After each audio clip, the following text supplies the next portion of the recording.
جس دن ہم ایسا کریں گے تو ہمیں کسی UN اور یونائٹڈ نیشن کے سامنے دباؤ بنانے کی کوشش نہیں کرنی پڑے گی کہ دیکھو 12 ربیع اول کو یا 22 اپریل کو تم ڈے آف کمپیشن مناؤ.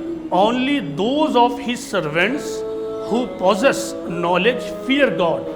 یعنی اللہ کے بندوں میں سے صرف وہی شخص اللہ سے ڈرتا ہے جو علم والا ہوتا ہے. ہر وہ علم جو انسانیت کی فلاح کے لیے ہو، اہل اسلام کو چاہیے کہ وہ اسے پہلی فرصت میں حاصل کرنے کا اسٹرگل جاری کرے. ان تمام چیزوں کو اگنور کر کے حکم ہوا اقرا. اسلام میں کسی بھی مشن کا آغاز اقدام سے نہیں بلکہ پریپریشن سے ہوتا ہے.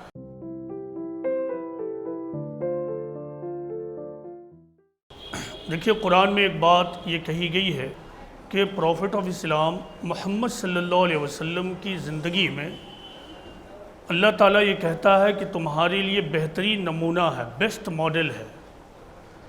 یعنی اللہ تعالیٰ ہم سب کو یہ بتا رہا ہے کہ اگر پیغمبر اسلام محمد صلی اللہ علیہ وسلم کی زندگی سے ہم ماڈل کو لیں اور پھر اپنی زندگی میں اس کو اڈاپٹ کر لیں تو پھر اس دنیا میں بھی ہمارے لیے سکسیز ہے اور آخرت میں بھی سکسیز ہے. پیغمبر اسلام محمد صلی اللہ علیہ وسلم نے 23 سال کی مدت میں عظیم ترین کامیابی حاصل کی، جس کا ذکر نہ صرف مسلم مذہبی اسکالرز کرتے ہیں بلکہ غیر مسلم مورخین اور اسکالرز نے بھی اس کو ایکنالج کیا ہے کہ پروفٹ آف اسلام نے، پروفٹ محمد نے، اسلام کے بانی نے دنیاوی اور مذہبی دونوں اعتبار سے عظیم ترین کامیابی حاصل کی، یعنی محمد صلی اللہ علیہ وسلم نے. اور یہ ایسی کامیابی رہی جو کامیابی دنیا کا کوئی بھی دوسرا شخص حاصل نہ کر سکا. تو اب ہمارے سامنے سوال یہ ہے کہ پیغمبر اسلام کا طریقہ کیا تھا، آپ کا اسوہ کیا تھا. تو اب ہمیں جو پیغمبر اسلام کی زندگی کی اسٹڈی کرنی ہے وہ دراصل قرآن کی آیت کے مطابق اسوہ حسنہ کو ڈھونڈنے کے لیے موجودہ زمانے کے ٹرم میں اگر بات کروں تو پیغمبر اسلام کی زندگی سے وزڈم لینے کے لیے، وہ وزڈم جس کو اختیار کر کے آپ نے مختصر ترین مدت میں اعلیٰ ترین کامیابی حاصل کی. پیغمبر اسلام محمد صلی اللہ علیہ وسلم کی بعثت 610 عیسوی میں ہوئی، یعنی آپ کو نبوت کی ذمہ داری 610 عیسوی میں دی گئی. 632 عیسوی میں آپ کی وفات ہوئی. یہ 23 سال کی مدت ہے. پیغمبر اسلام نے جب مکہ میں اپنے مشن کی بگننگ کی تو اس وقت آپ کو ڈیفرنٹ ٹائپ کے آبسٹیکلز کو فیس کرنا پڑا، بہت زیادہ پریشانیاں، بہت زیادہ مصیبتیں. ہسٹورین یہ بتاتے ہیں کہ اس وقت جو سچویشن تھی وہ ایسی سچویشن تھی کہ ایسا معلوم ہوتا تھا کہ اسلام کی تاریخ مکہ سے بگن ہوئی اور وہیں اینڈ ہو جائے گی، یعنی وہ تاریخ وہیں شروع اور وہیں ختم. اب دیکھنے کی بات یہ ہے کہ پیغمبر اسلام کا طریقہ کیا تھا کہ اس سخت ترین صورتحال میں بھی آپ نے نہ صرف اپنے آپ کو سروائیو کیا بلکہ خدا کے آخری پیغام کو بھی اتمام حجت تک پہنچایا. مکہ میں جس وقت آپ کی بعثت ہوئی اس وقت طرح طرح کے پرابلمز تھے، سوشل لیول پر، پولیٹیکل لیول پر. مثلا مکہ کی سوسائٹی میں شراب، زنا، سود، اس طرح کی بہت ساری برائیاں تھیں جو بہت زیادہ پھیلی ہوئی تھی. اسی طرح رومن امپائر اور ساسانیڈ امپائر کا پولیٹیکل انفلوئنس بہت زیادہ تھا. یہی وجہ ہے کہ پیغمبر اسلام نے بعد کے زمانے میں جب کسریٰ کو لیٹر لکھا، دعوتی لیٹر لکھا، تو اس پر اس نے یہ جواب دیا تھا کہ اچھا محمد مجھے لیٹر لکھتا ہے حالانکہ وہ میرا غلام ہے. یعنی اسی پولیٹیکل انفلوئنس کی وجہ سے وہ پورے عرب کو بھی اپنا غلام اور سلیو سمجھتے تھے. پیغمبر اسلام کو جو ذمہ داری دی گئی تھی وہ تھی توحید کی ذمہ داری، یعنی لوگوں کے سامنے ایک ایشور واد کے تصور کو پھیلانا. اب غور کیجئے کہ کتنا زیادہ طرح طرح کی سچویشن ہے. اب اگر اس وقت ڈائریکٹلی آپ سوشل پرابلم سے ٹکراتے، پولیٹیکل پرابلم سے ٹکراتے، یہی نہیں بلکہ مذہبی سطح پر جو برائی تھی وہ یہ کہ کعبہ جس کو حضرت ابراہیم علیہ السلام اور حضرت اسماعیل علیہ السلام نے توحید کے سنٹر کے طور پر بلڈ کیا تھا، اس میں بھی 360 بت رکھے ہوئے تھے۔ یعنی آپ کا مشن ایک خدا کے تصور کو لوگوں کو بتانا، ان کے دلوں میں بٹھانا، اور دوسری طرف خود کعبہ جس کو اللہ تعالیٰ نے اپنی علامت کے طور پر اس دنیا میں اپنے پیغمبروں سے بنوایا، خود اس میں 360 بت رکھے ہوئے تھے۔ اس وقت کے سچویشن میں اگر آپ ان تمام چیزوں سے ڈائریکٹلی ٹکراتے تو پھر آپ کے مشن کا آگے بڑھنا بظاہر ناممکن معلوم ہوتا ہے۔ پیغمبر اسلام محمد صلی اللہ علیہ وسلم نے یہ کیا کہ ان تمام پرابلمز کو، سوشل پرابلم، پولیٹیکل پرابلم اور ریلیجس پرابلم جو پہلے سے چلے آ رہے تھے، اس کو آپ نے اگنور کیا، اور جو اویلیبل ریسورسز تھے، جو اویلیبل صورتحال تھی جس میں آپ کام کر سکتے تھے، اس کو آپ نے لے لیا۔ آپ نے اپنے مشن کا آغاز اقرا سے کیا اور دعوت سے کیا۔ قرآن میں اس وقت کوئی اس قسم کی آیت نہیں اتری کہ محمد اٹھو اور کعبہ سے بتوں کو نکال پھینکو، محمد اٹھو اور مکہ سے سود، زنا، شراب خوری جیسے جرائم کو ختم کرو، محمد اٹھو اور عرب میں جو رومن اور ساسانی امپائر کا انفلوئنس ہے اس کو ختم کرو۔ اس طرح کی کسی بھی چیز کا قرآن میں حکم نہیں دیا گیا، بلکہ ان تمام چیزوں کو اگنور کر کے حکم ہوا اقرا، اقرا بسم ربک الذی خلق، یعنی read in the name of your lord, یعنی پڑھو اپنے رب کے نام سے۔ اس طرح اللہ تعالیٰ نے اپنے پیغمبر کے ذریعہ خدائی دین کے ماننے والوں کے لیے ہمیشہ ایک ماڈل سیٹ کر دیا۔ اس واقعے سے ہمیں کئی لیسنز ملتے ہیں۔ نمبر 1 کہ جب بھی آدمی کوئی کام شروع کرے تو اس وقت ہمیشہ وہ یہ دیکھے کہ موجودہ صورتحال میں وہ کس طرح کام کر سکتا ہے، نہ کہ آئیڈیالسٹک ہو کر صرف اس بات پر فوکس کرے کہ میرا ٹارگٹ چونکہ یہ ہے لہٰذا ہر حال میں اسی کو فوکس کروں گا، خواہ اس کے لیے مجھے کنفرنٹیشن کرنا پڑے، تشدد اور ہنسا کا طریقہ اختیار کرنا پڑے۔ ایسا نہیں ہے۔ اسلام یہ کہتا ہے کہ جو اویلیبل ریسورسز ہیں چاہے جس فیلڈ میں بھی ہوں، میں نے پہلے بھی بتایا ہے کہ اسلامی فارمولہ یہ ہے کہ مذہبی مشن ہو یا دنیاوی مشن ہو، بزنس کا کام ہو یا ایجوکیشن کا کام ہو، اسٹارٹنگ پوائنٹ جہاں سے ملے آدمی کو کام شروع کر دینا چاہیے، یعنی جو پاسبل ہو اس سے اپنے مشن کا آغاز۔ دوسرا لیسن یہ ہے کہ اسلام میں کسی بھی مشن کا آغاز اقدام سے نہیں بلکہ پریپریشن سے ہوتا ہے، یعنی پہلے ہی دن انیشیٹو نہیں لینا، اسٹیپ لے کر کوئی ریڈیکل طریقہ اختیار نہیں کرنا، بلکہ پہلے تیاری، صورتحال کو پوری طرح سمجھتے ہوئے پریپریشن، تب جا کر اس کے بعد آدمی فردر غور و فکر کر کے سوچے گا کہ اب ہمیں آگے اسٹیپ لینا چاہیے یا نہیں لینا چاہیے۔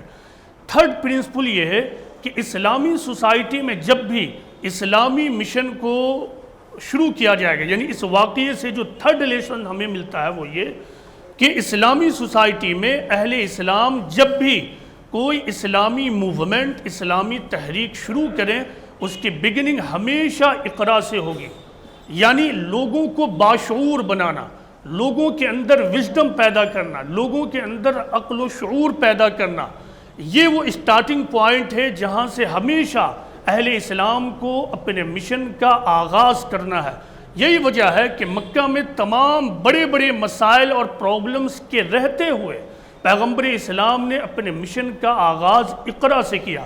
یہی نہیں بلکہ بعد کی زندگی بھی بتاتی ہے کہ اسلامی سوسائٹی میں ایجوکیشن کی اہمیت کتنی زیادہ ہے۔ یہاں ایک بات یہ عرض کرتا چلوں کہ اسلامی سوسائٹی میں اور اسلامی ٹیچنگ کے مطابق ایجوکیشن کی کوئی تقسیم نہیں ہے، بلکہ اسلام میں ایجوکیشن کی جو بات ہوتی ہے وہ ایک یونیورسل کانسیپٹ کے تحت ہوتی ہے، یعنی ہر وہ علم جو انسانیت کی فلاح کے لیے ہو، اہل اسلام کو چاہیے کہ وہ اسے پہلی فرصت میں حاصل کرنے کا اسٹرگل جاری کرے۔ بعد کے زمانے میں بھی یہ تو بگننگ تھی کہ آپ نے اپنے مشن کا آغاز اقرا سے کیا، یعنی پڑھو۔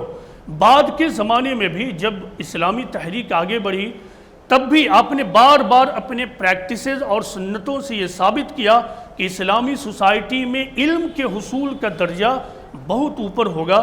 مثال کے طور پر جب آپ مکہ سے مائیگریٹ کر کر مدینہ پہنچے تو پھر وہاں بھی مکہ کے جو مشرکین تھے، آپ کے دشمن تھے، آپ کے خلاف آفینس کرنا شروع کیا، آپ کے خلاف جارحیت کرنا شروع کیا۔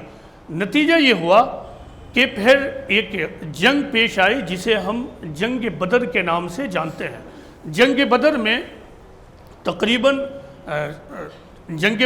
70 دشمن کی فوج سے ایرسٹ کر کے لوگ لائے گئے۔ جو لوگ ایرسٹ کر کے لائے گئے، اب یہ ڈسکشن ہوا کہ ان کے بارے میں کیا فیصلہ کیا جائے، ان کی رہائی کیسے ہو۔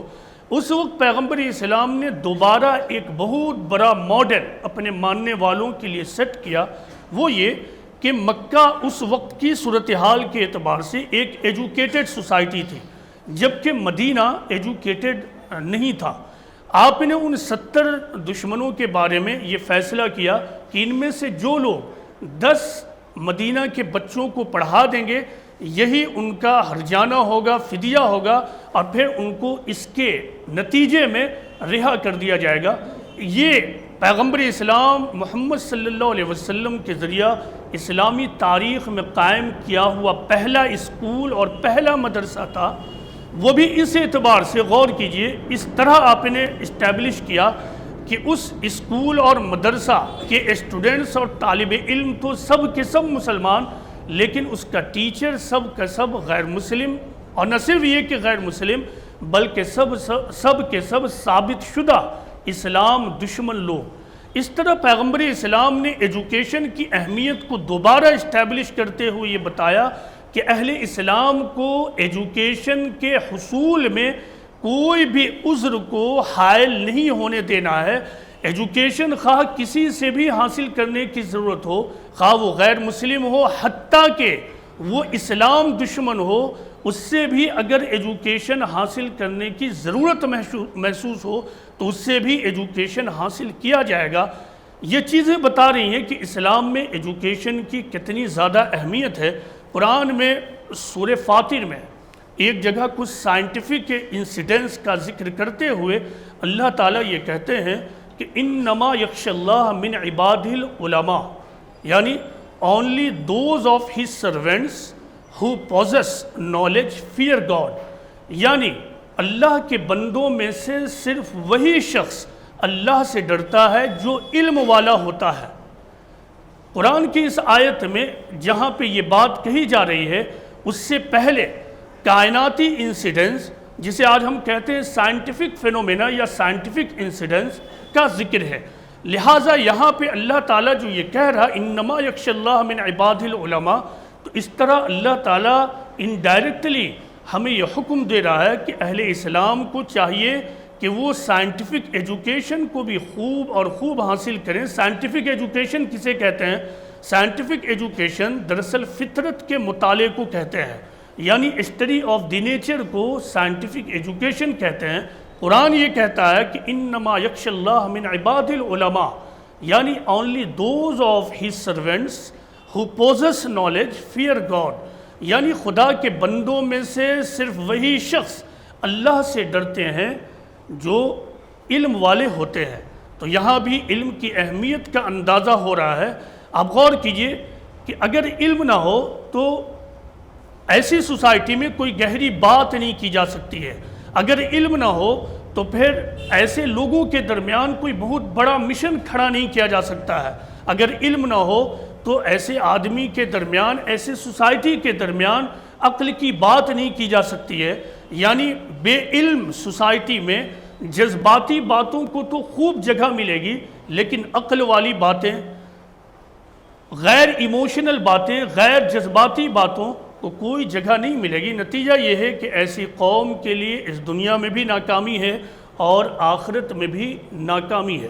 تو پیغمبر اسلام محمد صلی اللہ علیہ وسلم کا ایک بہترین اسوہ کیا ملا کہ جب بھی کسی نئے مشن کا آغاز کیا جائے تو یہاں یہ نہیں دیکھا جائے کہ ہمارے پاس ریسورسز کی کمی ہے، ہمارے پاس وسائل کی کمی ہے، بلکہ جو کچھ اویلیبل ہے اس سے اپنے مشن کا آغاز کر دیا جائے۔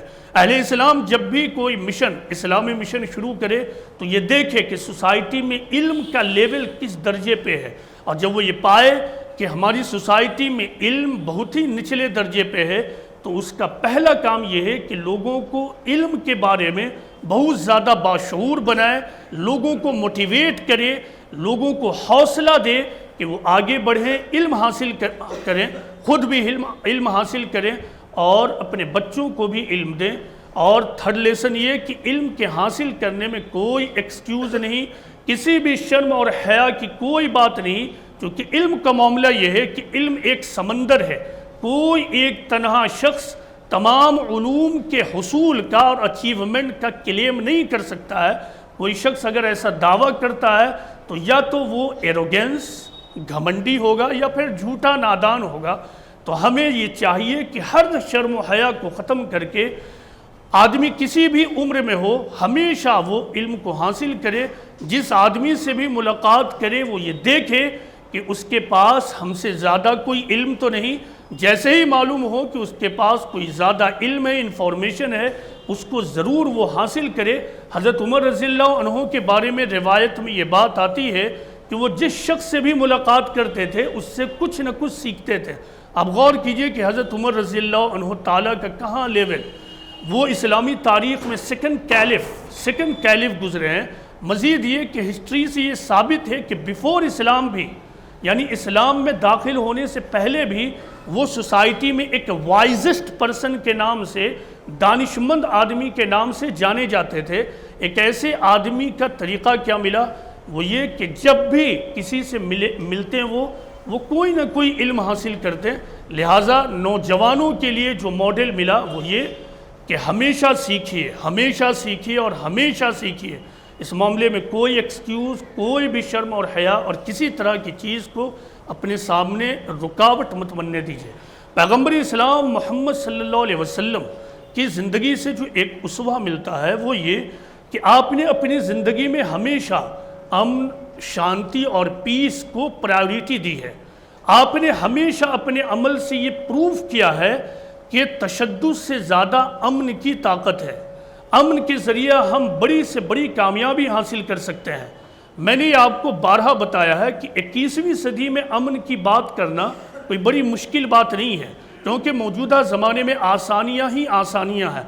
اب صرف بدبخت قوم، بگڑی قوم یا بدعقلی قوم ہی بدامنی کا طریقہ اور ہنسا کا طریقہ اختیار کرے گی۔ 1400 سال پہلے جائیے، اس زمانے میں ہر آدمی کے ذہن میں جو بات سب سے زیادہ اہم تھی وہ یہ کہ انتقام، یہی بات سب سے زیادہ اہم تھی۔ ایک معمولی آدمی کے ذہن میں بھی اور ایک بہت بڑا ٹرائب ہو اس کے ذہن میں بھی انتقام لینا، بدلہ لینا اور جنگ کے میدان میں اپنے معاملات کو حل کروانا، یہ سب سے اہم چیز سمجھی جاتی تھی۔ ایسی سوسائٹی میں پیغمبر اسلام محمد صلی اللہ علیہ وسلم کی بعثت ہوئی۔ اس زمانے میں آپ نے، یعنی جس زمانے میں وائلنس ہی کو ایک اصول مانا جاتا تھا، اس زمانے میں آپ نے پیس کے اصول کو لوگوں کے سامنے نہ صرف یہ کہ انٹروڈیوس کیا، اس کا تعارف دیا، بلکہ اس کو برت کر دکھایا۔ مثال کے طور پر دیکھیے، جب غزوہ بدر کی سین بنی تو اس وقت پیغمبر اسلام کو یہ معلوم ہوا کہ ابو جہل کچھ لوگوں کے دستہ کو لے کر حملہ کے لیے روانہ ہوا ہے۔ تو آپ صلی اللہ علیہ وسلم کو تشویش ہوئی۔ آپ نے کچھ لوگوں کو بھیجا کہ تھوڑا معلوم کرو کہ ان کی وہ جو لوگ آ رہے ہیں ان کی تعداد کتنی ہے، یعنی ان کی فوج میں کتنے لوگ ہیں۔ تو آپ کی طرف سے جو لوگ گئے وہ 2-3 لوگوں کو پکڑ کر لے کے آئے۔ ان کو جب پکڑ کے لایا گیا تو پیغمبر اسلام نے ان سے پوچھا کہ اچھا کیا تم نے کسی قافلے کو مکہ کی طرف سے آتے ہوئے دیکھا؟ اس نے کہا ہاں۔ پیغمبر اسلام نے کہا کہ اچھا یہ بتاؤ کہ ان میں لوگوں کی تعداد کیا ہے؟ اب اس نے بتانے سے انکار کیا۔ اب یہاں پہ پیغمبر اسلام محمد صلی اللہ علیہ وسلم نے اپنا میتھڈ بدل دیا۔ اب پیغمبر اسلام نے پوچھا کہ اچھا یہ بتاؤ کہ وہ لوگ اپنے کھانے میں کتنے اونٹ ذبح کر رہے ہیں؟ اس نے جب بتایا تو پیغمبر اسلام محمد صلی اللہ علیہ وسلم نے اس سے یہ گیس کیا کہ ان کی تعداد تقریباً 1000 کے آس پاس ہوگی۔ اب غور کیجئے کہ اس وقت آپ کے پاس ایک طریقہ یہ تھا کہ اس کے اوپر جبر کریں، زیادتی کریں، اس کو مار پیٹ کر اس سے بات اگلوانے کی کوشش کریں۔ دوسرا طریقہ یہ تھا کہ کہ آپ حکمت اور عقل کا طریقہ اختیار کریں. آپ نے حکمت اور عقل کا طریقہ اختیار کیا. تشدد اور جبر کے طریقے کو نظر انداز کرتے ہوئے آپ نے حکمت، عقل اور شانتی کے طریقے کے ذریعہ اس سے وہ بات جان لی جو آپ کو جاننا تھا. پیغمبر اسلام محمد صلی اللہ علیہ وسلم کے ساتھ جو زیادتیاں ہوئی ہیں، جو آپ کے خلاف آپ کے دشمنوں نے آبسٹیکلز کریٹ کیے ہیں، تاریخ سے یہ بات ثابت ہے کہ اتنا زیادہ آبسٹیکلز کسی ایک فرد اور ایک فرد کے مشن کے پیچھے نہیں کھڑا کیا گیا، وہ بھی اس زمانے میں جبکہ وسائل کی کمی. لیکن پیغمبر اسلام محمد صلی اللہ علیہ وسلم نے بار بار یہ ثابت کیا کہ امن کی طاقت تشدد کی طاقت سے زیادہ ہے. 8 ہجری میں فتح مکہ کا واقعہ پیش آتا ہے. فتح مکہ کے بعد آپ کے سامنے وہ تمام لوگ لائے گئے جنہوں نے آپ کو اور آپ کے کمپینینز کو یعنی اصحاب رسول صلی اللہ علیہ وسلم کو بہت زیادہ ستایا تھا، آپ کے خلاف ظلم و زیادتی کی تھی. ہر قسم کا اقدام انہوں نے آپ کے خلاف جائز اور روا رکھا تھا. یہ تمام لوگ اب آپ کے پاس لائے گئے، بیت اللہ میں وہ تمام لوگ لائے گئے. یہ لوگ ثابت شدہ طور پر جنگی مجرم تھے، یعنی اسٹیبلشڈ وار کریمنل تھے. اور وار کریمنل کے بارے میں ایک سسٹم یہ تھا کہ جو فاتح ہوتا ہے، جیتنے والا، وہ ان کو قتل کروا دیتا ہے. پیغمبر اسلام نے ایسا کچھ بھی نہیں کیا.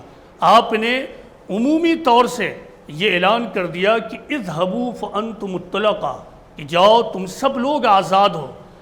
اب غور کیجئے کہ یہ اعلان کتنا بڑا اعلان ہوگا. وہ تمام لوگ جن کو مجرم کے طور پر وہاں پیش کیا گیا تھا، انہوں نے یہ سوچ رکھا تھا کہ اب ہماری زندگی ہی ختم ہے. ایسے لوگوں کے سامنے جب پیغمبر اسلام نے یہ اعلان کیا تو آپ غور کیجئے کہ ان کے اوپر کیا محسوس ہوا ہوگا. اس پورے علاقے میں عجیب و غریب سنسنی خیزی کی کیفیت پیدا ہو گئی. روایت سے یہ بات معلوم ہوتا ہے کہ جب وہ لوگ وہاں سے نکلیں تو راوی کہتے ہیں کہ وہ اس طرح وہاں سے نکلیں جیسے وہ اپنے ماں کے پیٹ سے نکلے ہوں، یعنی انہوں نے اسلام کو قبول کر لیا. بالکل صاف اور شفاف ہو گئے، کلین ہارٹ کے لوگ ہو گئے. یہ تھا پیغمبر اسلام محمد صلی اللہ علیہ وسلم کا ماڈل. یہی وہ ماڈل ہے جس کے بارے میں قرآن میں یہ اعلان کیا گیا کہ لوگوں، پیغمبر اسلام محمد صلی اللہ علیہ وسلم کی زندگی میں تمہارے لیے بہترین نمونہ ہے. اگر ہم نے آج بھی یہ طریقہ اختیار کیا تو کامیابی ہماری. ہم نے اختیار نہیں کیا تو پھر گزشتہ 300 سالہ تاریخ ہمارے سامنے ہے، اس کی اسٹڈی بار بار کرتے رہیے. ہمارے درمیان بڑی بڑی تحریکیں اٹھی، بڑے بڑے لوگوں نے تحریکیں اٹھائی. یہ تمام لوگ بالکل مخلص تھے، لیکن طریقہ کار غلط ہوا، نتائج ہمارے سامنے ہے. اب ہمیں دوبارہ نظر ثانی کرنی ہے اور صرف دنیا کے سامنے عید میلاد النبی کے موقع پر وہ ترانہ اور نعت خوانی کر کے کام نہیں چلانا ہے کہ ہمارے نبی رحمت والے نبی تھے. اور ان آیتوں کا اعلان عید میلاد النبی میں کرنے سے نہیں ہوگا کہ وما ارسلناک الا رحمت للعالمین. اس سے بھی کام نہیں چلے گا کہ 12 ربیع اول کے دن کو آپ UN سے ڈے آف کمپیشن کے طور پر منوانے کے لیے اسٹرگل کریں. ہمیں ان پریکٹس لوگوں کے سامنے یہ بتانا ہوگا کہ واقعتاً ہم کمیونٹی آف مرسی ہیں، واقعتاً ہم پروفٹ آف مرسی کے فالوور ہیں. جس دن ہم ایسا کریں گے تو ہمیں کسی UNO اور یونائٹڈ نیشن کے سامنے دباؤ بنانے کی کوشش نہیں کرنی پڑے گی کہ ہم دباؤ بنائیں اور کہیں کہ دیکھو 12 ربیع اول کو یا 22 اپریل کو تم ڈے آف کمپیشن مناؤ. ایسا جس دن کرنے لگیں گے دنیا خود بخود یہ جان لے گی کہ واقعتاً پروفٹ محمد صلی اللہ علیہ وسلم پروفٹ آف مرسی تھے. یہی ہماری ذمہ داری ہے کہ ہم پیغام محمدی کو میسیج آف مرسی کے طور پر تمام انسانیت کے سامنے اسٹیبلش کریں اور پہنچائیں. اللہ تعالیٰ سے یہ دعا ہے کہ یہاں بیٹھا ہوا ایک ایک نوجوان اس بات کو اپنے دل میں جگہ دے اور پھر اس مشن کے لیے اپنی زندگی میں وہ جگہ دے اور اس مشن کو لے کر آگے بڑھے. وما علینا الا البلاغ المبین.